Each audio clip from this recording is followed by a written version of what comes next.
मुझे एक मेट मिल सकता है? ऑफ कोर्स लोगन। बच्चों, शायद आइसमैन को तुम लोगों की जरूरत है। तुम लोग जाओ और आइसमैन की मदद करो। बताओ लोगन, क्या सोच रहे हो तुम इतने देर से? मुझे कुछ दिनों के लिए एक्समैन से छुट्टी चाहिए ओरोरो। कुछ चीजें हैं जिनके ऊपर मुझे एक बार नजर देना जरूरी है। तुम हमेशा से ही एक अकेले भेड़िया रहे हो, मगर कोई परेशानी की तो बात नहीं है ना? ना, वैसे भी तुम्हारे पास पहले से ही काफी परेशानियां हैं और ऊपर से एक ऐसा काम है जिसे मैं अकेले ही करना चाहता हूँ। मगर जो टेरिजिन मिस्ट और बाकी झमेले चल रहे हैं, उसके चलते मैं चाहती हूँ कि तुम ये छोटा सा सिलिब्रा लेके जाओ किसी भी वक्त कांटेक्ट करने के लिए। शुक्रिया ओरोरो, बट जैसा मैंने कहा, मैं ये काम अकेले करना चाहता हूँ। मुझे कोई मिनी सिलिब्रा की जरूरत नहीं और ना ही कोई बैकअप की। हाँ पता है, बल्कि मैं तो उल्टा ये सोच रही थी कि कहीं हमें तुम्हारी जरूरत न पड़ जाए। हमें तुम्हारी जरूरत है लोगन, तुम्हें पता है ना? मुझे तुम्हारी जरूरत है लोगन। मैं ये तुम्हारे बिना नहीं कर सकती। तुम जिन जिन हालातों से गुजरे हो, उनसे और कोई नहीं गुजरा। इस टीम को तुम्हारी जरूरत है लोगन। टीम? लगता है इस चीज की आदत दोबारा डालनी पड़ेगी। चिंता मत करो, मैं वापस आऊंगा ओरोरो। मुझे पता है। क्या मैं सेरिब्रा या मैजिक से कह के तुम्हें कहीं पे टेलीपोर्ट करवा दूं? बस मुझे लिम्बो से बाहर निकाल दो, वह सब मैं संभाल लूंगा।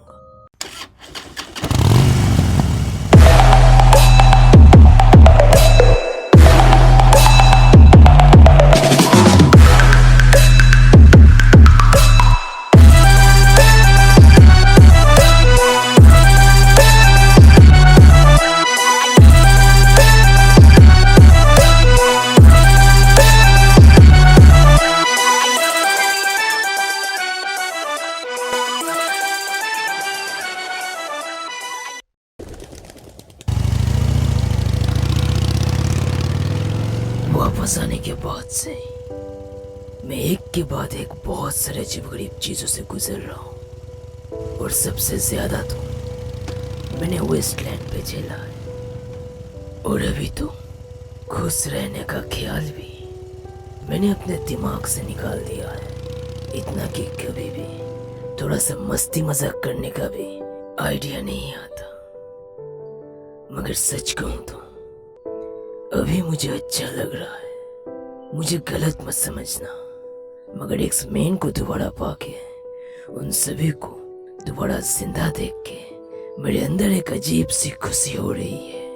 उनको दोबारा जिंदा देखना मेरी जिंदगी का सबसे बेहतरीन फीलिंग है, जो शायद मैं कई अरसों बाद फील कर रहा हूं। पर फिर भी इसके बाद भी मैं किसी जगह पे ज्यादा दिन टिकने में कुछ ज्यादा खास नहीं हूँ। कम से कम तब तक तो नहीं था जब तक कि न मैं मोरियन से मिला और हम दोनों की शादी हुई और बच्चे हुए। मगर वो मेरी एक दूसरी जिंदगी थी।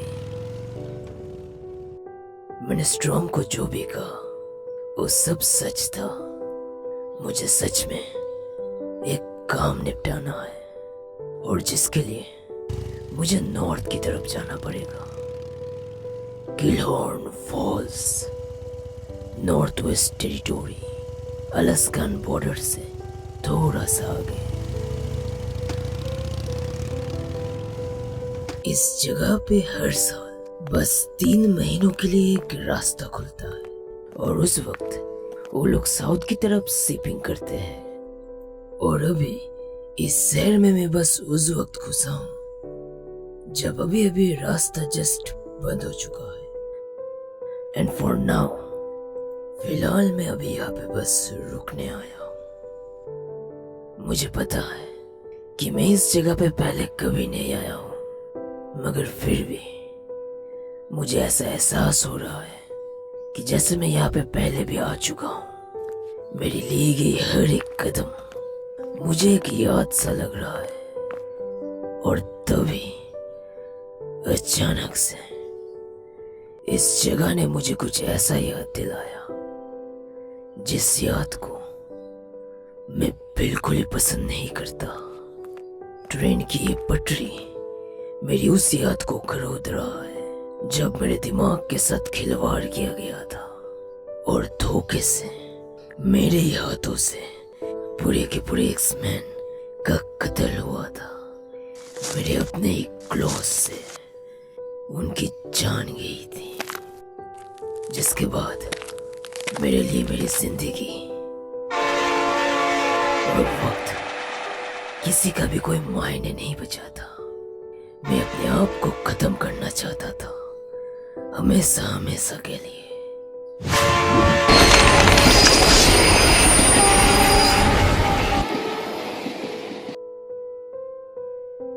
मगर शायद मेरे हीलिंग फैक्टर को मंजूर नहीं थी।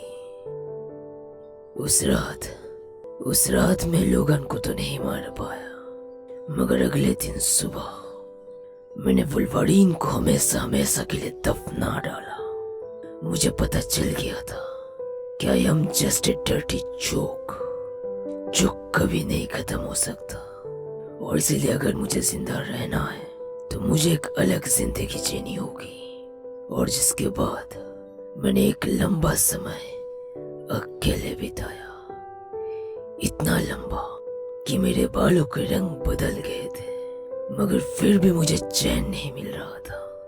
वो यादें मुझे सता रही थी, मुझे अपने आप को सजा देना था, और इसलिए मैं वेपनिक्स में वापस गया।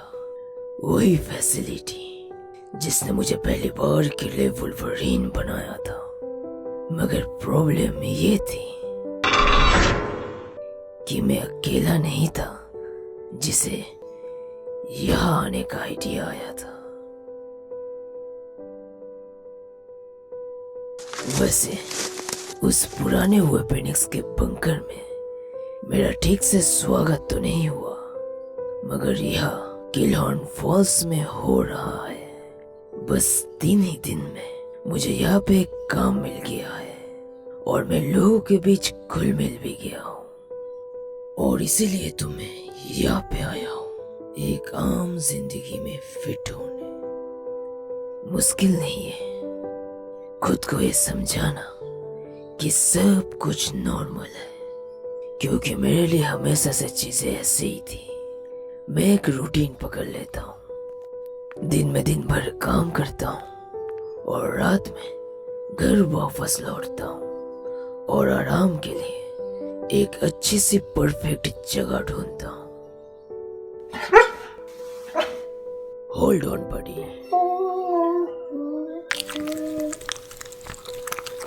लगता है तुम्हें थोड़ा और चाहिए। मेरी मम्मी कहती है कि हमें आवारा जानवरों को खाना नहीं खिलाना चाहिए, इससे ये आपके पीछे पीछे घूमते हैं और इन्हें आपकी आदत पड़ जाती है। हाँ, क्या सच में? यप।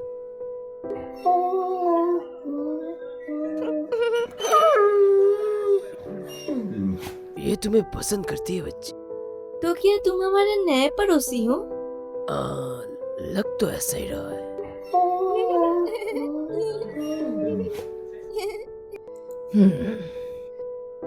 जब स्टीव रॉजर ने मुझे पकड़ा था तब मुझे लगा था कि शायद मुझे अतीत में बुलाया गया है विलेंस की अपराइजिंग को रोकने के लिए, मगर अभी तो मुझे इतना भी नहीं पता कि आखिर मेरा अतीत है भी या नहीं। मगर अभी इस छोटी सी प्यारी सी बच्ची को देख के मुझे इतना तो लग रहा है कि मैं अभी वहीं पे हूँ जिस जगह पे मैं होना चाहता था।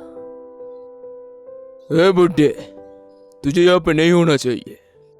एक्चुअली बड़ी, ये बंकर कभी मेरा घर हुआ करता था। हाँ, मगर अब हमारा। बोल, तू यहाँ पे क्यों आया है? तेरे साथ और कौन कौन है? सिर्फ मैं ही हूँ। झूठ मत बोल, कोई इतना बेवकूफ नहीं हो सकता कि इस माहौल में अकेला घूमेगा। लगता है सारे बेवकूफ लोग ऑलरेडी यहीं पे मौजूद है। क्या? शायद तुम्हें ऐसा नहीं करना चाहिए बच्चे। क्यों? क्या कर लेगा बे?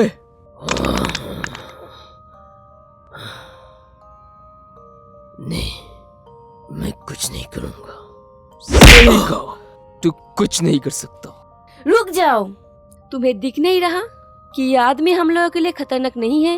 ए, तुम बाहर क्या कर रही हो? तुम्हें यहाँ बाहर नहीं आना चाहिए, ये जगह सेफ नहीं है। शट अप जेब, तुम हम लोगों के बॉस नहीं हो। Sorry mister. अरे तुम्हें तो बहुत बुरी तरीके से चोट लगी है। इट्स ओके, मैं जल्दी ठीक हो जाऊंगा। तुम ऐसे ही सभी को शरण नहीं दे सकती। देखना एक दिन इनमें से ही कोई तुम्हें पीछे से छुरा मारेगा। या वेल, तुम वो मुझ पे छोड़ दो। प्लीज अब ये मत कहना कि तुम यहाँ पे हम लोगों को मारने या लूटने आए हो और मैंने तुमको बचाकर गलती कर दी है। नहीं, बस ऐसे गुजर रहा था, आराम के लिए एक गर्म जगह की तलाश में। वेल, उन मोटी खोपड़ी वालों को छोड़ो, तुम्हारा यहाँ पे स्वागत है। वैसे भी तुमने एक जीवन के लिए काफी फाइट और मारधर कर ली है। हाँ, मेरा भी वही ख्याल है। अरे, ये तो तुम्हें बहुत पसंद करता है। हाँ, क्योंकि मैं इसे खाना खिलाती हूँ। मगर तुमने तो मुझे कहा कि आवारा कुत्तों को नहीं खिलाना चाहिए। मैंने कहा था कि मेरी मम्मी कहती है, मैं तो हमेशा इनको खाना खिलाती हूँ। वैसे तुम्हारा नाम क्या है? जेम्स। वैसे तुम्हारा नाम क्या है? मोरीन। वैसे तुम्हारा नाम क्या है? मोरीन। अब मैं श्योर हूँ कि मैं एग्जैक्टली उसी जगह पे हूँ जहाँ मैं होना चाहता था। Okay bye. बाहर ठंड पड़ रही है, मुझे भी अंदर जाना चाहिए। सी यू। हाँ बिल्कुल, फिर मिलेंगे। मोरीन। मोरीन, ये वही लड़की है जिससे मैं फ्यूचर में शादी करने वाला हूँ। मोरीन, पहली बार मैं जब उससे मिला था तो पहली बार उसके आंखों में झांक के मुझे एहसास हो गया था कि वो बिल्कुल ही मेरी जैसी है।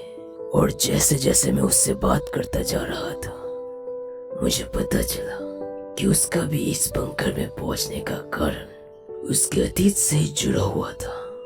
उसने भी मेरी तरह ही अतीत में कई दर्द और दुख झेले हैं। उसको भी अपने अतीत के जिंदगी में कई सारे चोटें लगे हैं, मगर सिर्फ विलेन अपराइजिंग से नहीं बल्कि और भी कई सारे कारणों से। मुझे तो ठीक से पता नहीं कि ये मेरा अतीत है भी या नहीं, शायद ना ही हो, मगर मुझे ये पता है कि मैं मोरीन से और कभी नहीं मिल पाऊंगा। कम से कम वैसे तो नहीं जैसे मैं पहले मिला था। ना ही हमारे बीच में प्यार होगा, ना ही हमारी शादी होगी, और ना ही हमारे बच्चे होंगे, ना ही स्कॉटी और सेडी पैदा होंगे। मगर फिर भी मैं एक चीज तो कर ही सकता हूँ, मैं मोरीन को सुरक्षित रख सकता हूँ। ये ध्यान रख सकता हूँ कि उसे इस अतीत में दोबारा उन्हीं चोटों से, उन्हीं दुख दर्द से गुजरना ना पड़े। मैं किसी भी चीज को उसे नुकसान पहुंचाने नहीं दूंगा।